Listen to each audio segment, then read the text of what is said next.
Hello, എല്ലാവർക്കും നമസ്കാരം. ഇപ്പോൾ വളരെ ഒരു സന്തോഷത്തിലാണ് ഞാനിപ്പോൾ ഈ ഒരു വീഡിയോ ചെയ്യുന്നത് കേട്ടോ. വേറെ ഒന്നുമല്ല, സിബിൻ്റെ ഒരു ലൈവ് ഇപ്പോൾ കാണാനിടയായി. അഖിൽ മലയാറിട്ട ഒരു ലൈവുമായി ബന്ധപ്പെട്ടിട്ടാണ് ഞാൻ ആദ്യം ഒരു വീഡിയോ വരുന്നത്. അതിൽ അദ്ദേഹം പറഞ്ഞ കാര്യങ്ങളും എനിക്കുണ്ടായ അനുഭവങ്ങളും ഏകദേശം സെയിം ആണ് എന്ന് തോന്നിയതുകൊണ്ടാണ് അദ്ദേഹത്തിന് ഒരു സപ്പോർട്ടായിട്ടൊരു വീഡിയോയിൽ വന്നത്.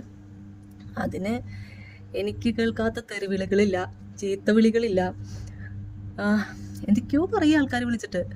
പക്ഷേ അതിലെനിക്ക് വിഷമമൊന്നുമില്ല, കാരണം ഇതൊക്കെ എക്സ്പെക്ട് ചെയ്തുകൊണ്ട് തന്നെയാണ് ഞാൻ സോഷ്യൽ മീഡിയയിൽ വന്നിട്ട് അത് പറഞ്ഞിട്ടുണ്ടായിരുന്നത്. അതുകൊണ്ട് ആളുകൾ പറയാനുള്ളത് ഇങ്ങനെ പറഞ്ഞുകൊണ്ടിരിക്കും, അതൊന്നും ഞാൻ മൈൻഡ് ചെയ്യുന്നില്ല. ഞാനിപ്പോൾ ഈ വീഡിയോ ചെയ്യുന്നത് സിബിനിട്ട ലൈവുമായി ബന്ധപ്പെട്ടിട്ടാണ്. സിബിൻ ആ ലൈവിൽ പറയാതെ പറയുന്ന കുറച്ച് ആൾക്കാരുണ്ട്. ഷോ കഴിയുമ്പോൾ തെളിവുകളോടുകൂടി പറയാമെന്നൊക്കെ പറയുന്ന കുറച്ച് ആളുകൾ. അപ്പോൾ അത് കണ്ടപ്പോൾ എനിക്ക് ഒരു സന്തോഷം തോന്നിയെന്ന് വെച്ച് കഴിഞ്ഞാൽ ആ വ്യക്തികളുമായി ബന്ധപ്പെട്ട് തന്നെയാണ് എനിക്കും അനുഭവങ്ങൾ ഉണ്ടായിട്ടുള്ളത്.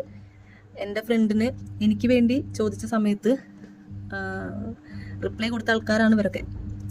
അപ്പോൾ ഫിറോസ്കായുടെ ഒരു വീഡിയോ ഞാൻ കണ്ടിട്ടുണ്ടായിരുന്നു. ഫിറോസ്ക ജെനുവിൻലി കുറച്ച് കാര്യങ്ങൾ പറയുന്നത്.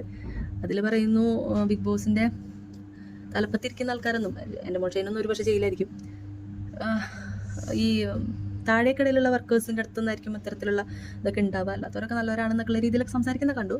ആ ഒരു കാര്യം വെച്ച് ബാക്കി എല്ലാ കാര്യവും അക്സെപ്റ്റബിൾ ആണ്. കാരണം ഈ പറഞ്ഞ സിബിൻ്റെ ലൈവിൽ ചെറുതായി പരാമർശിക്കപ്പെട്ട ആളുടെ വോയിസാണ് എൻ്റെ ഫോണിൽ കിടക്കുന്നത്. അപ്പോൾ അതൊന്ന് പറയണമെന്ന് തോന്നി, അതിനാണ് ഇപ്പോൾ ഈ ഒരു വീഡിയോ ചെയ്തത്.